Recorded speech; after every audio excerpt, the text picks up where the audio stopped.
नमस्कार, अपन समाचारमा स्वागत छ। सुरुमा मुख्य समाचार। मध्य सरकारले 6 बुँदे माग राखी काठमाडौँमा प्रधानमन्त्रीलाई ज्ञापन पत्र बुझायो। माग पूरा गर्न 30 दिनको अल्टिमेटम। प्रदेशले अधिकार नपाएको भन्दै कोशी प्रदेशका मुख्यमन्त्री कार्कीको आक्रोश। सिंहदरबारमा धरना बस्ने चेतावनी। मध्य प्रदेशलाई पूर्ण सुरक्षित मातृत्व प्रदेश बनाउन अभियान चलाउने प्रदेश सरकारको तयारी। आरतीशालाई न्याय दिलाउन आम जनता पार्टीको नेतृत्वमा मानव अधिकार आयोगमा ज्ञापन पत्र बुझाइयो। र प्रधानमन्त्री सहित मन्त्रीहरूले 1 महिनाको तलब जाजरकोट र रुकुम पश्चिम भूकम्प पीडितलाई दिने। अब समाचार विस्तारमा। मध्य प्रदेश सरकारले प्रदेश प्रहरी समायोजन लगायतका 6 बुँदे माग राखी प्रधानमन्त्री पुष्पकमल दाहाललाई ज्ञापन पत्र बुझाएको छ।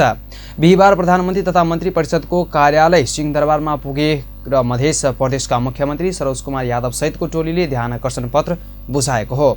संहिता भएको 8 वर्ष भइसक्दा समेत प्रदेश सरकारले पाउने संवैधानिक अधिकार नपाएकाले यो ध्यानकर्षण गराउनु परेको मुख्यमन्त्री यादवले बताउनुभयो। उहाँले 30 दिनभित्र प्रदेशका माग सम्बोधन नगरे शान्तिपूर्ण आन्दोलन गर्ने चेतावनी दिनुभयो। प्रदेश प्रहरी समायोजन सम्बन्ध संघीय निजामती सेवा ऐन सम्बन्धमा, सार्वजनिक जग्गाको प्रयोजनको सम्बन्धमा, गुठी जग्गाको सम्बन्धमा, अर्थ सम्बन्धी समस्या समाधान र अभियोजन सम्बन्धमा आधारित भई ज्ञापन पत्र बुझाइएको उहाँको भनाइ छ। ज्ञापन पत्र बुझ्दै प्रधानमन्त्री पुष्पकमल दाहालले मागहरू जायज भएको र 30 दिनभित्र सम्बोधन गर्ने प्रतिबद्धता जनाउनु भएको मुख्यमन्त्री यादवले जानकारी दिनुभयो। किनकि अब देशमा संघीयता भएको 8 वर्ष भइसक्यो, प्रदेश सरकारका गठन पनि भएका 6 वर्ष भइसक्यो, तर जुन हामीले अधिकार पाउनुपर्ने प्रदेश सरकारले संवैधानिक अधिकार त्यो अहिलेसम्म पाएका छैनौँ। त्यसै कारण हामीले एउटा सर्वसहमति 7 दलको उपस्थितिमा सम्पूर्ण माननीय मन्त्रीज्यू लगायत 6 बुँदे ध्यानकर्षण पत्र हामीले दियौँ कि यो 30 फेरि समय पनि दिएका छौँ 30 दिनको। 30 दिनभित्र यो हाम्रो कार्यान्वयन भएन भने हामी शान्तिपूर्ण भनौँ न आन्दोलन गर्छौँ भने उहाँले एउटा अल्टिमेटम दिइरहेको छ। मुख्यमन्त्री यादवले प्रदेश अधिकारका लागि सबै प्रदेशका मुख्यमन्त्रीहरूलाई मिलेर अघि बढ्न आह्वान समेत गर्नुभयो। कोशी प्रदेशका मुख्यमन्त्री केदार कार्कीले संविधानले प्रदेशलाई दिएको अधिकार नपाए सिंहदरबारमा धरना बस्ने चेतावनी दिएका छन्। प्रदेश सभा बैठकमा सांसदले उठाएको प्रश्नको जवाब दिँदै मुख्यमन्त्री कार्कीले संविधानले दिएको अधिकार नपाए चाँडै सिंहदरबारमा धरना बस्ने बताएका हुन्। संविधानले प्रदेशलाई दिएको एकल अधिकार सूचीका काममा समेत संघीय सरकारका हस्तक्षेप गरेको उहाँको गुनासो छ। प्रदेशका अधिकार तत्काल हस्तान्तरण गर्न माग गर्दै मुख्यमन्त्री कार्कीले हस्तान्तरण नभए मुख्यमन्त्रीकै हैसियतमा सिंहदरबारमा धरना बस्ने बताए। क्याबिनेटमा हुँदा मैले भनेको थिएँ केही कुराहरूमा संघीय सरकारलाई मुद्दा हाल्ने कि भनेको थिएँ, तर त्यतिखेर म पहिलो दर्जामा थिइनँ, दोस्रो दर्जामा थिएँ। अहिले म आफै पहिलो दर्जामा पुगेको छु। हामीले हाम्रो अधिकार ल्याउनका लागि, हामीले जनतालाई डेलिभरी दिने अधिकार ल्याउनका लागि संघीय सरकारले नदिएका अधिकार, उनले कब्जा गरेर राखेका अधिकारका लागि हामी मुद्दा हाल्न पनि सक्छौँ र सिंहदरबारको घेराभित्र संविधानले दिएको प्रदेशको अधिकार प्रदेशमै ल्याउनका लागि सिंहदरबारमा गएर धरना दिन पनि सकिन्छ। र म चाहिँ यो छिटै आएन भने र उहाँहरूले तदारुकता देखाउनु भयो भने सिंहदरबारमा म आफै गएर मुख्यमन्त्रीको हिसाबले सिंहदरबारभित्र धरना दिन्छु र प्रदेशको अधिकार छिटै ल्याउने अभियानमा लाग्छु र त्यसमा म सम्मानित सभासँग अनुमति पनि लिन चाहन्छु। सांसद गोम्बु शेर्पाले संघीय सरकारले प्रदेशको एकल अधिकार र संघ तथा प्रदेशको साझा अधिकार सूचीमा रहेका अधिकारहरू कार्यान्वयनमा तदारुकता नदेखाएको भन्दै मुख्यमन्त्रीलाई प्रदेशको अधिकार प्राप्तिका लागि तपाईँको योजना के छ भनी सोधेका थिए। मुख्यमन्त्री कार्कीले संघीय सरकारले अधिकार दिन नचाहेको बताए। कोशी प्रदेश सभामा पहिलो पटक मुख्यमन्त्रीसँग प्रश्नोत्तर कार्यक्रम हुँदा 7 सांसदले प्रश्न सोधेका थिए। प्रश्न सोध्नेमा राजन किराती, गोम्बु शेर्पा, रेवती रमन भण्डारी, बुद्धि कुमारी राज भण्डारी, सपना दर्जी, रमेश कुमार बस्नेत, छविलाल चुडाल र रामदेव यादव थिए। मध्य प्रदेशलाई पूर्ण सुरक्षित मातृत्व प्रदेश, पूर्ण खोपयुक्त प्रदेश र कुपोषण मुक्त प्रदेश बनाउन प्रदेश सरकार अभियान सञ्चालन भएको जानकारी दिएको छ। बिहिबार स्वास्थ्य निर्देशनालयद्वारा आयोजित आर्थिक वर्ष 2079-80 सम्पादित स्वास्थ्य कार्यक्रमहरूको प्रदेश स्तरीय वार्षिक समीक्षा गोष्ठी समारोहमा सरकारवालाहरूले यस्तो जनाएका हुन्। कार्यक्रममा मध्य स्वास्थ्य निर्देशक राजीव झाले प्रदेशलाई पूर्ण सुरक्षित मातृत्व प्रदेश, पूर्ण खोपयुक्त प्रदेश र कुपोषण मुक्त प्रदेश बनाउन प्रदेश सरकारका प्रतिबद्ध रहेकाले यसलाई अभियानकै रूपमा सञ्चालन गर्ने बताएका छन्। स्वास्थ्य अवस्थामा धेरै सुधार आए पनि अझै पनि धेरै काम गर्न बाँकी रहेको उहाँको भनाइ थियो। र डाटाहरू जिल्ला हुँदै हाम्रो प्रदेशमा आउँछ। त्यहाँ देखिएको समस्याहरूकै आधारमा चाहिँ हामीले प्रदेशबाट नीति बनाउने, त्यो सँगसँगै सङ्घीय सरकारलाई पनि चाहिँ माग गरेर र विशेष गरेर नीतिमा मैले अघि नै भने हाम्रो प्रदेशको मुख्य लक्ष्य भनेको योपालि चाहिँ पूर्ण कुपोषण मुक्त प्रदेश, त्यस्तै पूर्ण खोपयुक्त प्रदेश र पूर्ण सुरक्षित मातृत्व प्रदेश बनाउने योजना छ। र त्यो सँगसँगै स्वास्थ्यका अन्य गतिविधिहरू छन्, तर पनि मुख्य फोकस चाहिँ यी तीनटा कुरामा हुनेछ। कार्यक्रममा गत आर्थिक वर्षमा प्रदेश सरकारबाट स्वास्थ्य क्षेत्रमा भएको कामहरूको विषयमा समीक्षा गरिएको छ। 3 दिनसम्म चल्ने गोष्ठीमा स्थानीय तहका स्वास्थ्य कर्मचारीहरूको सहभागिता रहेको छ। कार्यक्रममा ज्येष्ठ नागरिकलाई सर्वसुलभ रूपमा स्वास्थ्य सेवा उपलब्ध गराउन, सरकारी अस्पतालहरूमा बिरामी दर्ता गर्दा शुल्क नलाग्ने तथा प्रदेश जनस्वास्थ्य प्रयोगशाला र प्रादेशिक अस्पतालहरूमा परीक्षण गराउँदा लाग्ने शुल्क 90% छुट प्रदान गर्ने, बाल अस्पताल सञ्चालकका लागि सङ्घीय सरकारसँग पहल गर्न लगायतका योजनाहरू प्रस्ताव गरिएको छ। आरतीशालाई न्याय दिलाउन आम जनता पार्टीको नेतृत्वमा राष्ट्रिय मानवाधिकार आयोगमा ज्ञापन पत्र बुझाइएको छ। बिहिबार आजपा उपाध्यक्ष तिलक थापाको नेतृत्वमा पीडित परिवार सहितको टोलीले ललितपुरको हरिहर भवन स्थित आयोगका अध्यक्ष चोप बहादुर मगरलाई ज्ञापन पत्र बुझाइएको हो। 147 दिनदेखि माइती घर मण्डलामा सङ्घर्षरत पीडित परिवारको मागप्रति ऐक्यबद्धता जनाउँदै आजपाले माग सम्बोधन गर्न पनि सरकारको ध्यान आकर्षण गराएको छ। गत जेठ 7 गते आफ्नै घरमा जनकपुर धाम वार्ड नम्बर 9 थापा चौक 24 वर्षीय आरती मृतक अवस्थामा फेला परेकी थिइन्। आरती र मोती बाबुशाह बीच 29 गते असार 2077 विवाह भएको थियो। तर दाइजोको निहुमा पति र ससुराबाट आरतीले धेरै यातना पाएको र मृतकको कारण पनि यही भएको माइती पक्षले दाबी गर्दै आएको छ। यता दोषीलाई कारबाहीको माग गर्दै आरतीकी आमा, बुवा, बहिनी लगायत 4 महिनादेखि काठमाडौँको माइती घरमण्डलामा धरना दिँदै आएका छन्। सुनसरीको इनरवा स्थित भूमि सुधार तथा मालपोत कार्यालयका 2 कर्मचारी विरुद्ध विशेष अदालतमा मुद्दा दायर भएको छ। बिहिबार अख्तियार दुरुपयोग अनुसन्धान आयोगले नायब सुब्बा सुदीप कचवाल र खरिदार रमेश अधिकारी विरुद्ध मुद्दा दर्ता गरेको हो। जग्गा नामसारी गरे बापत सेवाग्राहीसँग 1,50,000 घुस माग गरिएको भन्ने सूचनाका आधारमा अख्तियार इटहरी कार्यालयबाट खटिएको टोलीले उनीहरूलाई घुस रकम सहित गत असोज 12 गते पक्राउ गरेको थियो। उनीहरूले आपसी मिलोमतो तथा योजनामा अंशबन्दा नामसारी गरिदिए बापत सेवाग्राहीसँग 1,50,000 रुपियाँ घुस माग गरी लिएको पुष्टि भएपछि 1,50,000 रुपियाँ बिगो कायम गरी बिहिबार विशेष अदालतमा मुद्दा दायर गरिएको हो। सप्तरीको राजविराजमा तराई मधेस महिला फाउन्डेसनले वृक्षारोपण कार्यक्रम गरेको छ। बिहिबार राजविराजको वार्ड नम्बर 16 स्थित नरेन्द्र मेमोरियल माध्यमिक विद्यालयमा भएको दीपावली र छठको पर्वको शुभकामना आदान प्रदान क्रममा वृक्षारोपण गरिएको हो। वन जङ्गल मानव जीवनको आधार भन्ने नाराका साथ गरिएको कार्यक्रम सहभागीहरूले पर्यावरण स्वच्छ बनाउन वन जङ्गलको संरक्षण आवश्यक रहेको बताएका छन्। कार्यक्रममा फाउन्डेसनकी अध्यक्ष सुनिता शाहले रोपिएका बिरुवाको संरक्षणमा पनि ध्यान दिनुपर्ने बताएका छन्। विद्यालय परिसरमा वृक्षारोपण गरिएको थियो। साथै घर घर वृक्षारोपण गर्ने विद्यार्थीहरूलाई पनि बिरुवा उपलब्ध गराएको थियो। करिब 300 वृक्षारोपण गरिएको पनि अध्यक्ष शाहले जानकारी दिनुभयो।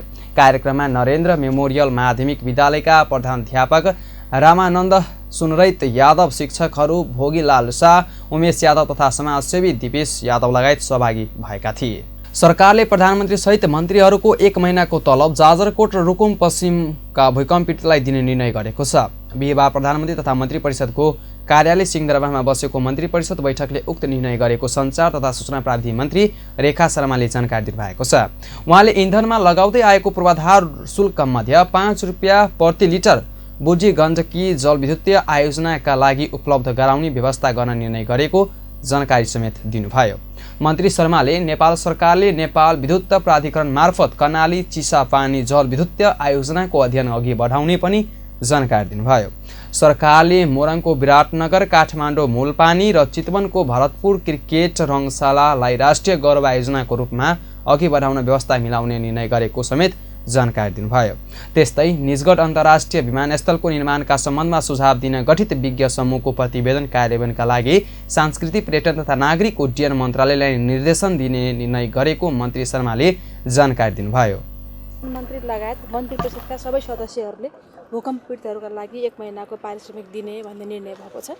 पहिलो निर्णय यो छ र त्यसै गरेर अब हामीले अहिले विकास निर्माणका सन्दर्भमा इन्धनमा लगाउँदै आएको पूर्वाधार शुल्क मध्ये रु5 प्रति लिटर बुढी गण्डकी जलविद्युत आयोजनाका लागि उपलब्ध गराउने व्यवस्था गर्ने भन्ने पनि निर्णय भएको छ र यसबाट बुढी गण्डकीको कामहरूलाई तदारकसाथ अगाडि बढ्नेछ र नेपाल सरकारले नेपाल विद्युत प्राधिकरण मार्फत कर्णाली चिसापानी जलविद्युत आयोजनाको अध्ययन अघि बढाउने भन्ने पनि निर्णय भएको छ। यो अध्ययन अगाडि बढिसकेपछि यसको पनि निर्माण प्रक्रिया सुरु हुनेछ। त्यसै गरेर यो मोरङको विराटनगर, काठमाडौँको मूलपानी र चितवनको भरतपुर क्रिकेट रङ्गशालालाई राष्ट्रिय गौरवको आयोजनाको रूपमा अगाडि बढाउने भन्ने निर्णय भएको छ। अहिले क्रिकेटमा नेपाली खेलाडीहरूले जुन एउटा राम्रो प्रदर्शन गर्नुभएको छ त्यसलाई पनि त्यसको विषयमा पनि गम्भीरतापूर्वक छलफल भयो र यिनी 3वटा रङ्गशालाहरूलाई राष्ट्रिय गौरवको आयोजनाको रूपमा अगाडि बढाउने भन्ने निर्णय भएको छ। र त्यसै गरेर यो निजगढ अन्तर्राष्ट्रिय विमानस्थलको निर्माणको काम जुन लामो समयदेखि अवरुद्ध थियो यस सम्बन्धमा मन्त्री शर्माले मन्त्री परिषद विधेयक समितिबाट पेश भएको राष्ट्रिय व्यवसाय तथा सी विकास तालिम प्रतिष्ठान गठन तथा सञ्चालन आदेश 2080 परिमार्जन सहित राष्ट्रिय व्यवसाय प्रशिक्षण प्रतिष्ठान विकास समिति गठन आदेश 2080 स्वीकृत गरेको उल्लेख समेत गर्नुभयो। प्रधानमन्त्री तथा नेकपा माओवादी केन्द्रका अध्यक्ष पुष्पकमल दाहालले जनयुद्धलाई कसैले दबाउन नसक्ने बताउनु भएको छ। बिहिबार उपराष्ट्रपति नन्दबहादुर पुनद्वारा लिखित पुस्तक यात्रा जिन्दगीको लोकार्पण समारोहमा बोल्दै प्रधानमन्त्री दाहालले जनयुद्धलाई जति दबाउन खोजे पनि पटक पटक उठिराख्ने बताउनु भएको छ। उहाँले जनयुद्धलाई दबाई चिहानबाट भए पनि फेरि उठ्ने बताउनु भयो। प्रधानमन्त्री दाहालले उहाँले आफूले पृथ्वी जयन्तीमा बिदाई दिने निर्णय गरे अरू कुनै प्रधानमन्त्रीले पनि गर्न नसकेको काम गरेको बताउनु भयो। मैले यो पटक प्रधानमन्त्री भएपछि पृथ्वी जयन्तीको दिनलाई पनि बिदा दिने निर्णय गराएँ। मानिसहरूले त के गर्यो प्रचण्डले भन्ने पनि लाग्छ, तर नेपाली इतिहासको त्यो एउटा ऐतिहासिक परिघटना थियो जसले आधुनिक नेपाल निर्माणको प्रक्रियामा एउटा माइलस्टोनको भूमिका खेल्यो। कारण हामी ऐतिहासिक भौतिकवादी हुनुको नाताले त्यो भौतिक ढङ्गले त्यसलाई सम्मान गर्नु हाम्रो कर्तव्य हो भन्ठानेर मैले अरूले सकेका थिएनन्। तपाईँहरूलाई थाहा त धेरै भयो नि त प्रधानमन्त्री यो बिचमा शान्ति सम्झौतापछि कुरा त गर्थे तर कसैले आँट चाहिँ गरेका थिएन, मैले आँट गरेँ। यो आँट गरेकोमा त सबैले ठिकै मानेको जस्तो लाग्छ, अहिले कसैले पनि त्यसको विरोध गर्दैन, तर मैले अर्को पनि गरेँ जनयुद्ध दिवस भनेर, त्यसको चाहिँ अहिले प्रधानमन्त्री दाहालले जनयुद्ध पृथ्वीनारायण शाहको राज्य एकीकरणपछि दोस्रो ठुलो जनताको तहबाट भएको विद्रोह र पहलकदमी भएको उल्लेख गर्नुभयो। उहाँले जनयुद्धको आधिकारिक र प्रामाणिक व्याख्या हुने अझै बाँकी रहेको भन्दै यस क्रममा यसको अधिकार र प्रामाणिक व्याख्या हुने विश्वास व्यक्त गर्नुभयो। यसको जति आधिकारिक रूपले यो के चिज हो, यसभित्र कस्तो विचार भावना र संस्कारले काम गरेको थियो भन्ने कुराको जस्ताको तस्तै स्थापित गर्ने देशभित्र देश बाहिर त्यो अझै बाँकी छ। कार्यक्रममा पूर्व उपराष्ट्रपति पुनले पुस्तक मार्फत आफ्नो राजनीतिक संलग्नता र उतार चढावहरूको बारेमा उल्लेख गरिएको बताउनुभयो। उहाँले 12 बुँदे समझदारीप्रति भ्रम फैलाइएको भन्दै सो साझेदारीको सम्बन्धमा स्पष्ट कुरा पुस्तकमा उल्लेख गरिएको जानकारी दिनुभयो। यो साहित्य नेपालका कमल ढकालज्यू जसले मलाई धेरै प्रेसर गर्नुभयो अथवा भन्नुभयो, प्रेसर भन्दा पनि भन्नुभयो, सुझाव दिनुभयो कि तपाईँको एउटा किताब जसरी पनि आउनै पर्छ भनेर भन्नुभयो र म त्यस्तो लेखक परेन, लेख्ने खालको मान्छे पनि परेन त्यसैले अब जे आउँछ त्यही सिधा सिधा लेख्ने गरेको छु। अघि प्रधानमन्त्रीजीले सामान्य प्रधानमन्त्रीले जे भन्नु भएको छ त्यो मेरो नेचर हो, मेरो स्वभाव हो, र त्यही नै पानी पर्यो। अब अहिले अब उहाँले पुस्तकमा जनयुद्धकालमा अध्यक्ष दाहालदेखि अन्य नेताहरूसँगको आफ्नो सम्बन्ध, राजनीतिक भूमिकाहरूको पनि पुस्तकमा चर्चा गरिएको जानकारी दिनुभयो। नेकपा एकीकृत समाजवादीका सम्मानित नेता झलनाथ खनालले पश्चिम नेपालको जाजरकोट र रुकुम पश्चिममा भूकम्प पीडितहरूले राहत नपाएको भन्दै तत्काल राहत उपलब्ध गराउन सरकारलाई आग्रह गर्नुभएको छ। बिहिबार काठमाडौँमा आयोजित एक कार्यक्रमलाई सम्बोधन गर्दै उहाँले यस्तो बताउनु भएको हो। उहाँले सरकारले एक दरबार प्रणालीबाट उद्धार र सेवा कार्य गर्न भने पनि राहत विवरणमा ढिला सुस्ती भइरहेको भन्दै सरकारको आलोचना गर्नुभयो। उहाँले महिला, वृद्ध र बाल-बालिकाले राहत तथा खानापिना नपाएको भन्दै त्यसतर्फ सचेत रहन आग्रह गर्नुभयो। के भनिरहेका छन् भन्दाखेरि सामान्यभन्दा सामान्य सुत्केरीले पनि अहिले त्यहाँ चाहिँ नि एउटा पालसम्म पाइरहेको अवस्था छैन भनेर मिडियाबाट हामी यो समाचार सुनिरहेका छौँ। यो यदि सत्य हो भने अत्यन्त दर्दनाक कुरा हो, यो दुःखद कुरा हो। सरकार किन यति ढिला भइरहेको छ? यस्तो एउटा चाहिँ इमर्जेन्सी कुराहरूमा पनि सरकारले जुन प्रकारको ढिलाइ गरिरहेको छ यो अत्यन्त आपत्तिजनक कुरा छ। हाम्रो पार्टीको तर्फबाट म गम्भीर आपत्ति जनाउन चाहन्छु र अविलम्ब ती पीडित जनतालाई सेवा पुर्याउनुको लागि म सरकारलाई गम्भीर रूपले आह्वान पनि गर्न चाहन्छु र ढिला नहोस् भनेर म चेतावनी पनि दिन चाहन्छु। पूर्व प्रधानमन्त्री खनालले नेपाल भूकम्पको जोखिममा रहेको उल्लेख गर्दै सरकारले आवश्यक परियोजनाको कार्यक्रम अघि बढाउनु पर्नेमा जोड दिनुभयो। चीनले नेपालका भूकम्प प्रभावित क्षेत्रका लागि आपतकालीन सहयोग पठाएको छ। पश्चिम नेपालका भूकम्प प्रभावित क्षेत्रका लागि चिनिया आपतकालीन राहत सामग्री बुधबार पोखरा अन्तर्राष्ट्रिय विमानस्थल लगिएको हो।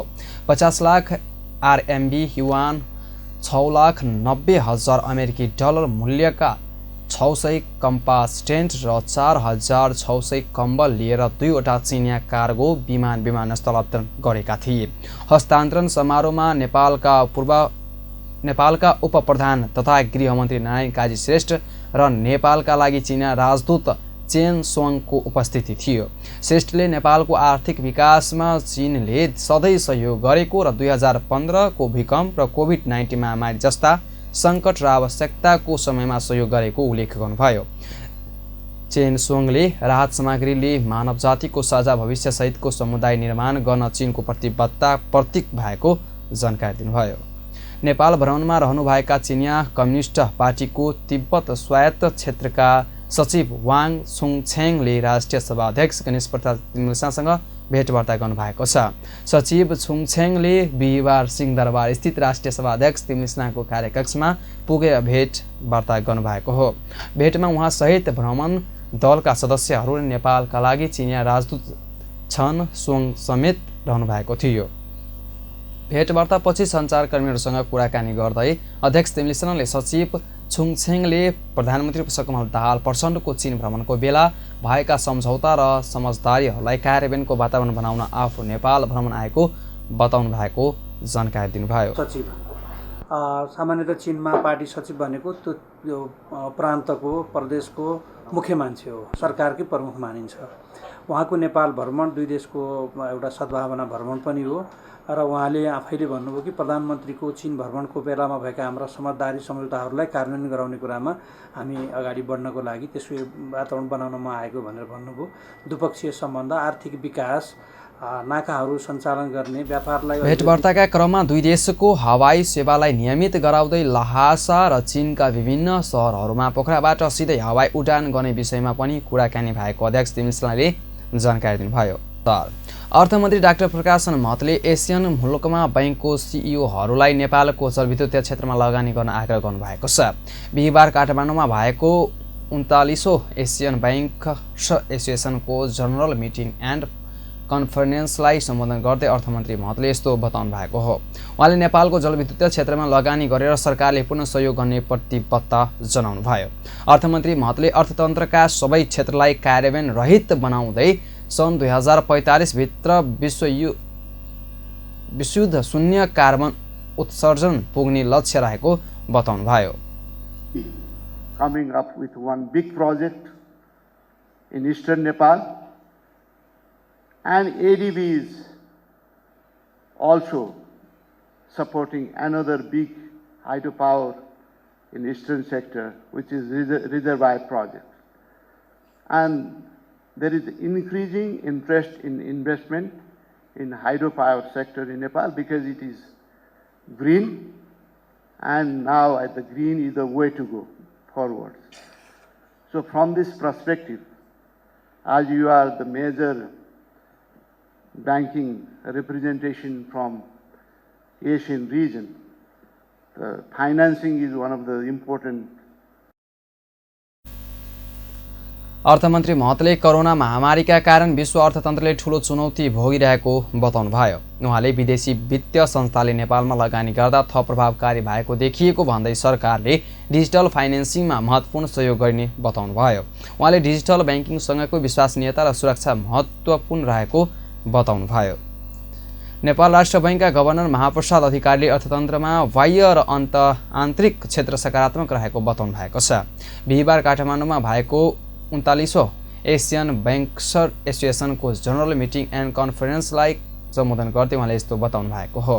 उहाँले सन् 2008मा विश्व अर्थतन्त्रमा देखिएको सङ्कट असर, कोभिड-19, रुस युक्रेन युद्ध जस्ता दुई ठूला अन्तर्राष्ट्रिय समस्या र नेपालमा पटक पटक आएको भूकम्पले पारेको असर समेत सामना गर्दै नेपाली अर्थतन्त्र स्टेबल रहेको बताउनुभयो। It's around 90% of the GDP. Being number one in South Asia, financial exchange has expanded rapidly even to remote areas, while financial literacy is gaining momentum as it is a top priority of the Nepal Rashtra Bank. After the rapid expansion, we are now focusing on consolidation of Nepalese banking system to make it stronger to withstand any shock and uncertainties emerged into the economy. उहाँले Nepali बैंकहरूले economical रिकभरिङमा प्रशासनीय काम गरेको बताउनुभयो। उहाँले यति बेला विश्व बजारमा banking क्षेत्रमा ठूलो चुनौती देखिएको बताउनुभयो। उहाँले पछिल्लो समयमा मुद्रास्फीति बढिरहेको र विभिन्न मुलुकहरूले महँगीको सम्मान गरेको बताउनुभयो। उहाँले बैंकिङ क्षेत्रले पुँजी निर्माणमा महत्त्वपूर्ण काम गरेको भन्दै दक्षिण एसियामा वित्तीय पहुँच बढ्दै गएको जानकारी समेत दिनुभयो। नेपाल विद्युतीय प्राधिकरणका कार्यकारी निर्देशक कुलमान घिसिङले नेपालमा भित्रिने सबै ब्रान्डका विद्युतीय सवारी साधनलाई अनुमति दिन आवश्यक रहेको बताउनु भएको छ। बिहिबार काठमाडौँमा भएको राइड सेयरिङ एप ई ड्राइभिङ नेपाल सफ्टवेयर सार्वजनिक कार्यक्रममा बोल्दै घिसिङले यस्तो बताउनु भएको हो। उहाँले सरकारले चलित रहेको विद्युतीय ट्याक्सी मात्रै चलाउन सहमति दिने नीति लिनु गलत भएको बताउनु भयो। उहाँले नेपालमा जुनसुकै ब्रान्डका ट्याक्सी आए पनि त्यो सबैलाई सहमति दिन आवश्यक रहेको बताउनु भयो। उहाँले विद्युतीय सवारी साधनहरूलाई पनि सडक अनुमति पत्र खुला गर्न आवश्यक रहेको बताउनु भयो। उहाँले सरकारले जुनसुकै ब्रान्डको ट्याक्सीहरूलाई पनि अनुमति दिने र पेट्रोलबाट चल्ने ट्याक्सीलाई विद्युतीयमा प्रतिस्थापनाको लागि केही सहुलियत दिन आवश्यक रहेको जानकारी दिनुभयो। निर्देशक घिसिङले नेपालमा 100 वटा सवारी साधन भित्रदा 70 वटा विद्युतीय सवारी साधन मात्रै भित्रन थालेको बताउनुभयो। इन्ट्री भएको छ, मैले सुनेको छु 100 वटा गाडी भित्रिँदाखेरि करिब 70 वटा गाडी 70 देखि 80 वटा गाडी इलेक्ट्रिकल मात्रै भित्रिन्छ र करिब 10 देखि 15 हजार वटा इलेक्ट्रिकल गाडी नेपालमा अहिले भित्रिसकेको अवस्था छ। उहाँले विगतमा केही वर्षअघि विद्युतीय खपत कम गर्न योजना बनाउनु पर्ने अवस्था रहे पनि अहिले नेपालमा उत्पादित भएको विद्युत लिदिनु पर्यो भनेर भारत र बङ्गलादेशसँग आग्रह गर्नुपर्ने अवस्था रहेको बताउनुभयो। तिहार लागेसँगै भक्तपुरमा माटोको पाला बनाउने प्रजापति समुदायलाई भ्याइ नभ्याइ भएको छ। दशैं सकिएसँगै तिहारको समय आएपछि भक्तपुरका प्रजापति समुदायलाई माटाका पाला तथा भाडा बनाउन भ्याइ नभ्याइ भएको हो। उनीहरूले यो वर्षको तिहारमा माटामा पाला लगायत भाडाहरू माग अनुसार बनाउन नसकेको बताए। अन्य समयभन्दा तिहारको समयमा धेरै माग हुने गरेको व्यवसायीहरू बताउँछन्। भक्तपुर नगरपालिका वार्ड नम्बर 4 का गणेश कुमार प्रजापतिले बजारमा प्लास्टिकका दियोहरू आएकाले माटोका पालाहरू माग कम भएको जानकारी दिनुभयो।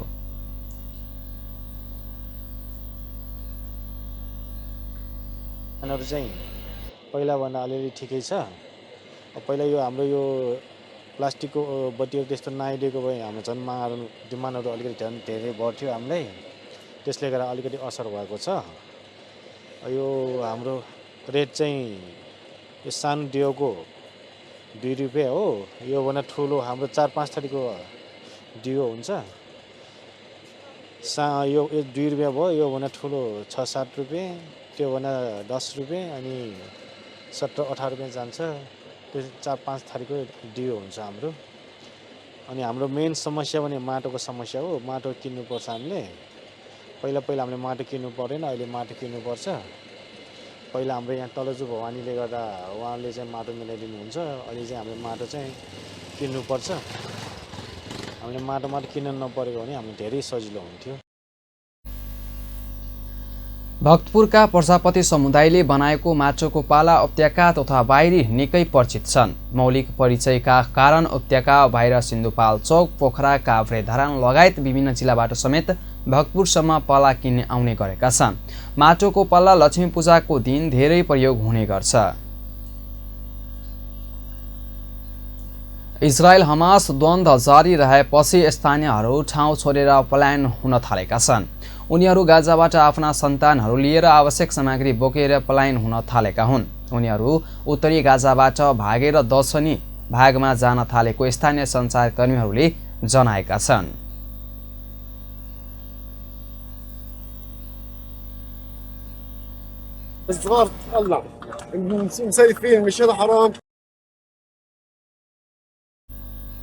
उहाँले आफूहरू पिजामा रहेको र घरबार विहीन भएपछि बालबालिका सहित पलायन हुन परेको जानकारी दिनुभयो। गाजामा भइरहेको इजरायली आक्रमण विरुद्ध जापानी नागरिकहरूले मध्य टोकियोमा विरोध प्रदर्शन गरेका छन्। G7 विदेशी मन्त्रीहरूको बैठक चलिरहेको बेलामा गाजामा सङ्कट बढेकोमा निन्दा गर्दै र गाजामा घातक इजरायली आक्रमणहरू अत्यन्तै गर्न तत्काल कारबाही गर्न माग गर्दै उनीहरूले विरोध प्रदर्शन गरेका हुन्। टोकियो स्थित जापानको परराष्ट्र मन्त्रालयको इकुरा हाउसमा भइरहेको बैठक बाहिर गाजा सङ्कट शीर्षकको एजेन्डामा छलफल हुने अपेक्षा गरिएको छ। जापानका विदेश मन्त्री योको कामिकावाको अध्यक्षतामा भएको बैठकमा अमेरिकी विदेश मन्त्री एन्टोनी ब्लिङ्केन लगायत उच्च कूटनीतिज्ञहरूको पनि सहभागिता रहेको थियो। उनीहरूले गाजामा हमला रोक्नुहोस्, फिज फायर र गाजाका लागि शान्ति लेखिएका नाराहरूसहित ब्यानरहरू फहराउँदै प्रदर्शन गरेका हुन्।